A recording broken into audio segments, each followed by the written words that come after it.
यार आज ऑस्ट्रेलिया के साथ पहली T20 में ही बारिश हो गई, मैच बीच में ही रुक गया। बहुत दुख हुआ। और अभिषेक भी आज जल्दी आउट हो गया था तो उसका भी पूरा डिस्ट्रक्शन नहीं देख पाए, उस पर भी मुझे बहुत दुख हुआ। शुभमन गिल और सूर्य कुमार यादव इतने टाइम बाद आज फॉर्म में दिख रहे थे, लेकिन बारिश हो गई, उनकी भी बैटिंग पूरी नहीं देख पाया, उस पर भी बहुत दुख हुआ। लेकिन वेड़िया Rohit Sharma ICC rank number 1 ODI batsman बन गया है, इस बात पे मैं बहुत खुश हुआ। यार अक्की सारी न्यूज एक तरफ और रोहित शर्मा के ICC rank number 1 ODI batsman बनने की न्यूज एक तरफ। और हाँ यार, रोहित शर्मा के लिए भी it was due for a long time, क्योंकि रोहित शर्मा जिनका इतना बड़ा ओडीआई करियर रहा है, जो अपने ओडीआई करियर में 3 डबल हंड्रेड्स लगा चुके हैं, इतनी सारी सेंचुरीज लगा चुके हैं, उस पूरे करियर में ना एक कमी दिखती थी, और वो ये थी कि वो कभी भी ICC ranked number 1 ODI batsman नहीं बने थे। लेकिन अब जो उन्होंने ऑस्ट्रेलिया में जाके डिस्ट्रक्शन किया था 3 ओडीआई मैचेस में, अब उन्होंने ये कमी भी पूरी कर दी और ये टैग भी अर्न कर लिया। लेकिन वैसे एक कमी तो अभी भी दिखती है, वो ओडीआई ट्रॉफी वाली कमी, लेकिन आई एम होपफुल कि अगले 2 सालों में वो भी पूरी हो जाएगी। अच्छा, कोई था ना जो कुछ हफ्ते पहले रोहित शर्मा को नॉन कमिटल कह रहा था, जो कह रहा था कि अगर रोहित शर्मा ने रन्स बनाए और कोहली ने रन्स नहीं बनाए तो कोहली ड्रॉप हो जाएगा, मगर अगर कोहली ने भी बनाए और रोहित ने नहीं बनाए तो रोहित ड्रॉप होगा। भाई मुझे माफ कर दो, मेरे मुंह से निकल गई गलती से, आज सुबह कभी किसी को नहीं बोलूंगा। अरे मिस्टर अगर मगर, मिस्टर अगर कर, किसी को ड्रॉप करने की जरूरत नहीं है। RoKo are coming for the 2027 ODI world cup, और ये बात इन्होंने ऑस्ट्रेलिया के अगेंस्ट 3 मैच की ओडीआई सीरीज में साबित कर दी है। अब ज्यादा आप स्ट्रेस मत लो, अब इनको टीम में रखो। रोहित शर्मा की अभी एज है 38 ईयर्स 182 डेज, जो कि थोड़ी ज्यादा तो है ही, लेकिन इसी के साथ वो ऑफिशियली ओल्डेस्ट प्लेयर बन गए हैं जो ICC rank number 1 ODI batsman कभी बने हो पूरी हिस्ट्री में। तो ये रिकॉर्ड उनके हिसाब से काफ़ी क्रेजी है, क्योंकि अगर हम पिछले कुछ सालों की उनकी पूरी जर्नी को देखें तो जितने उन पे सवाल उठ रहे थे उनकी फिटनेस को लेके, उनकी एज को लेके, उन सारे सवालों को रोहित शर्मा ने बिल्कुल शट कर दिया है। और यार अगर तुम्हें न्यूज़ बड़ी नहीं लग रही है ना, तो जाके रोहित पगलू से पूछो। मैं बता रहा हूँ, पूरा रोहित पगलू समाज आज पागल हो गया है इस न्यूज़ को सुन के। Who's the hottest Indian player? I like Rohit's work. इस एज पे रोहित शर्मा ने क्रेजी कमिटमेंट दिखाई है। वैसे एक और प्लेयर भी था जो बढ़ती उम्र के साथ तगड़ी परफॉर्मेंस देके जाता था, आपको तो पता ही है। रोहित शर्मा वैसे 5th इंडियन ऐसे बैट्समैन बने हैं जो ये ICC ranked number 1 ODI position पे पहुंचे हों। पहले 4 रहे थे सचिन तेंदुलकर, शुभमन गिल, विराट कोहली और एमएस धोनी। थाला फॉर अ रीजन। अरे भैया बहुत स्मार्ट लग रहा है, अभी कराएगा हरामी टाइप लग रहा है। और यार वैसे on a serious note, Rohit Sharma का ओडीआई करियर भी कितना आइकॉनिक रहा है। अपने ओडीआई करियर के पहले 6 साल तो वो ओपनिंग भी नहीं करते थे, वो कभी 4th, कभी 5th, कभी 7th पोजीशन पे भी खेलते थे, और तब भी उनके रन आते थे। लेकिन फिर 2013 में जब उन्होंने ओपनिंग करनी शुरू करी, इट वॉज लाइक कि एक ड्रैगन को किसी केज से बाहर निकाल दिया हो। इस तरीके से उड़ना शुरू करा ना रोहित शर्मा ने, मैं बता रहा हूँ, रन्स की लाइन लगा दी। 2013 में ओपनिंग करनी शुरू करी थी और 2013 में ही उन्होंने अपनी पहली डबल सेंचुरी लगा दी। फिर भाई साहब वहीं नहीं रुके, 2 सालों के बाद 264 बना दिए एक ओडीआई मैच में। ये रिकॉर्ड इतना अनबिलीवेबल था उस टाइम पे कि कोई भी मानने को तैयार नहीं था कि 264 रन्स एक ओडीआई इनिंग में बनाए भी जा सकते हैं प्लेयर के द्वारा। पूरी टीम नहीं बना पाती भाई 264, एंड रोहित शर्मा ने उस टाइम पे डिड द इम्पॉसिबल। और रोहित शर्मा फिर भी वहीं नहीं रुके, उसके बाद उन्होंने एक और डबल सेंचुरी मारी। फिर 2019 के ओडीआई वर्ल्ड कप तक का टाइम आया तो वहां पे ही डबल डाउन, उन्होंने और सेंचुरीज पे सेंचुरीज। 2019 ओडीआई वर्ल्ड कप में उन्होंने रिकॉर्ड बना दिया सबसे ज्यादा रन्स बनाने का एक टूर्नामेंट में। 5 सेंचुरीज लगाई थी एक ओडीआई वर्ल्ड कप में, सारे रिकॉर्ड्स तोड़ दिए थे। लेकिन फिर जब इंडियन टीम वर्ल्ड कप नहीं जीती तो रोहित शर्मा वेंट बैक और उन्होंने कहा कि मेरी उन सेंचुरीज का कोई फायदा नहीं हुआ अगर हम वर्ल्ड कप ही नहीं जीत पाए। इतना सेल्फलेस एटीट्यूड उन्होंने हर बार टीम के लिए दिखाया।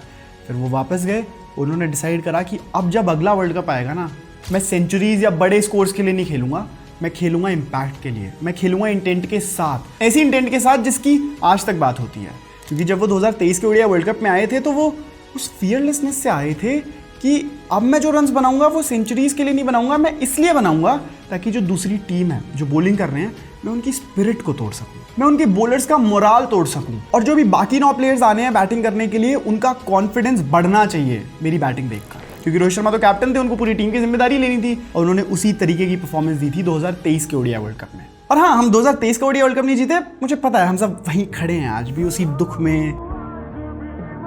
और अभी तो नवंबर महीना भी चलने वाला है, तो वो सारी दुख की लहरें, यादें वापस आने वाली है। मैं जानता हूँ, लेकिन वो जो सेल्फलेस इंटेंट लाए थे ना टीम में, उस कैप्टनसी में, उसी सेल्फलेस इंटेंट की वजह से, उसी अटैकिंग इंटेंट की वजह से पिछले 2 सालों में हम 2 आईसीसी ट्रॉफीज जीत चुके हैं। और इसको कोई डिनाई नहीं कर सकता कि this is spectacular success considering कि हम पिछले 1 डेकेड में जो ड्राउट देखते आए थे ट्रॉफीज का। तो Rohit Sharma as a batter and as a captain definitely paid off. लेकिन फिर जो पिछले 6 महीने से उनके साथ एक और रफ पैच सामने आ गया था, टेस्ट रिटायरमेंट, इस इधर उधर के सवाल, सिलेक्शन कमिटी कि स्टेटमेंट्स लोग कह रहे हैं कि वो नॉन कमिटल हैं अपेरेंटली, उन सबको रोहित शर्मा ने इस ऑस्ट्रेलिया सीरीज से बिल्कुल शुश कर दिया है। और it was truly due for a long time कि अब वो finally ICC ranked number 1 ODI batsman बन जाए। अब बाय द वे आप लोग भूल गए होंगे, लेकिन मैं बता दूं आज मैच भी था, इंडिया वर्सेस ऑस्ट्रेलिया, फर्स्ट टी20 है। बारिश हो गई सैडली यार, ऑस्ट्रेलिया में पता नहीं इतनी बारिश क्यों हो रही है।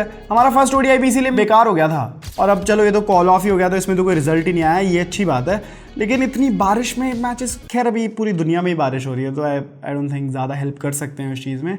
लेकिन बड़ा डिसअपॉइंटिंग चल रहा है यार ये बारिश के साथ सीन। और बाइलैटरल्स में तो हम ये बारिश सह लेंगे, लेकिन अब जो टी20 वर्ल्ड कप आ रहा है ना, उसमें ये बारिश कृपया ना हो। और वैसे आज भी हम टॉस हार गए यार, ये टॉस का क्या चक्कर चल रहा है भाई? इतनी बार मैं हर वीडियो में इसी बात पे बात कर करके थक चुका हूं कि हम टॉस नहीं जीत रहे हैं, और पता नहीं कब से नहीं जीत रहे हैं भाई। और अब तो ऐसा लग रहा है कि इंडिया के टॉस जीतने की प्रोबेबिलिटी से ज्यादा प्रोबेबिलिटी इस बात की है कि विराट कोहली की 100 सेंचुरीज हो जाएं।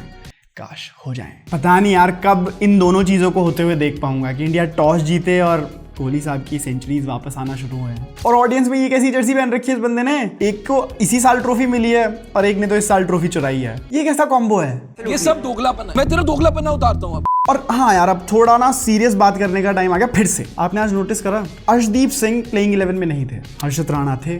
और मेरी हर्षित राणा से कोई प्रॉब्लम नहीं यार, हर्षित राणा इतने बढ़िया प्लेयर हैं, उन्होंने ओडीआई में अभी 6 विकेट्स लिए हैं। वो पूरे 3 मैच की जो ओडीआई सीरीज थी उसमें हाईएस्ट विकेट टेकर थे इंडिया के लिए, which is good, which is fine. और आपको हर्षित राणा को बैक करना है, आई गेट इट जीजी भाई, आई गेट इट। लेकिन at the cost of what? Arshdeep Singh की कॉस्ट पे आप कैसे किसी प्लेयर को प्रमोट कर सकते हो, फिर चाहे वो कोई भी हो? ऐसे में आप शेन वॉर्न को ले आओ, आप जसप्रीत बुमराह को ले आओ, भाई साहब कुछ ज्यादा नहीं हो गया ये? मतलब कुछ भी, मतलब ये तो बहुत बड़े नाम हो गए। लेकिन आप अर्शदीप सिंह की कॉस्ट पे कैसे किसी को टी20 में आगे ले जा सकते हो? अर्शदीप सिंह इंडिया के हाईएस्ट विकेट टेकर हैं टी20 में, ये बात ही काफी होनी चाहिए उनको हर मैच खिलाने के लिए। लेकिन ऐसा ट्रीटमेंट मिल रहा है उनको। और यार अर्शदीप सिंह के पॉइंट ऑफ व्यू से भी तो सोचो, वो कैसे हैंडल करेंगे इस चीज को, वो कैसे प्रोसेस कर पाएंगे इस चीज को कि यार मैं टीम के लिए सब कुछ कर रहा हूँ, मैं टीम के लिए रिजल्ट्स भी ला रहा हूँ, मैं टीम के लिए रिकॉर्ड्स भी बना रहा हूँ, मैं मैचेस भी जिता रहा हूँ, और रैंडमली मुझे किसी मैच के लिए प्लेइंग 11 से बाहर कर दिया जाता है। यार इसीलिए तो इंडिया के गोट बॉलर्स नहीं बन पा रहे हैं। आप अर्शदीप सिंह को बैक नहीं कर रहे, आप कुलदीप यादव को कई मैचेस में बैक नहीं कर रहे। हाँ आज कुलदीप यादव टीम में थे, मैं समझ गया, लेकिन ओडीआईज में उनको कैसे ट्रीट किया गया? अगर आप अपने सबसे परफॉर्मिंग बॉलर्स को ही बैक नहीं करोगे, उन्हें बनाओगे नहीं, कैसे? तो कैसे आप बड़े टूर्नामेंट जीतोगे भाई? और पिकिंग हर्षित राणा ओवर अर्शदीप सिंह, इस बात को तो मैं समझ ही नहीं सकता। क्योंकि अगर अर्शदीप सिंह कोई बहुत बड़ी एज का प्लेयर होता तो मैं समझता कि यार हाँ यंग प्लेयर्स को ग्रूम किया जा रहा है फ्यूचर के लिए, पुराने प्लेयर्स पे शायद इतना ध्यान ना दिया जा रहा हो। लेकिन अर्शदीप सिंह भी तो यंग ही हैं, तो आप कैसे हर्षित राणा को उनके ऊपर चूज कर सकते हो यार? मतलब at this point it is frustrating. अब ऐसे में अर्शदीप सिंह बेचारे क्या करेंगे? कंटेंट ही तो बनाएंगे। हमें तो कंटेंट देखने में उनका मजा आता है, लेकिन भाई बॉलिंग देखने में ज्यादा मजा आता है। यहाँ अर्शदीप सिंह बड़े ध्यान से प्लानिंग कर रहे हैं, इंडिया के हाईएस्ट विकेट टेकर।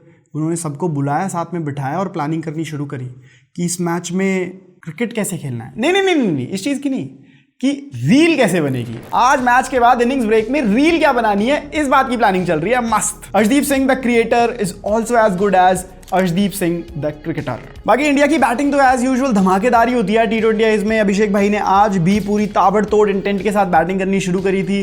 ऑस्ट्रेलियंस भी सोच रहे होंगे यार अभी ओडीआई में एक शर्मा जी के बेटे को छोड़ के आए हैं, अब एक और शर्मा जी का बेटा आ गया।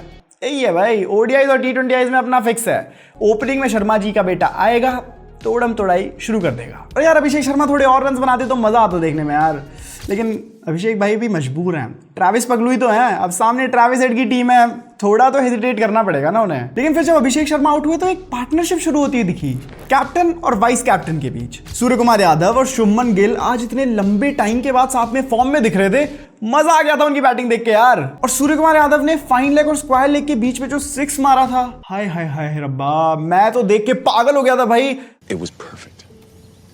Perfect. Everything down to the last minute details. इतने लंबे टाइम बाद आज स्काई भाई फॉर्म में दिख रहे थे, फिर बारिश हो गई, थोड़ा और मैच चलता, दोनों की हाफ सेंचुरीज आती, देखने में मजा आ जाता। लेकिन चलो अब बारिश ही आ गई, नेचर को तो कौन ही रोक सकता है भाई। तो दोस्तों इसी नोट पे शुरू हो गई है इंडिया ऑस्ट्रेलिया की 5 मैच की T20I की सीरीज। पहला T20I है तो कॉल ऑफ हो गया, बट देखते हैं कि अगले 4 मैचेस में क्या होगा। आप कमेंट में मुझे बता भी सकते हो कि इस सीरीज का रिजल्ट क्या होगा, देखते हैं कौन कितना सही रहता है। तो वीडियो अगर अच्छी लगी तो वीडियो कर दो लाइक, चैनल को कर दो सब्सक्राइब। मैं आपको मिलूंगा अगली वीडियो में, तब तक सायनारा, बाय बाय।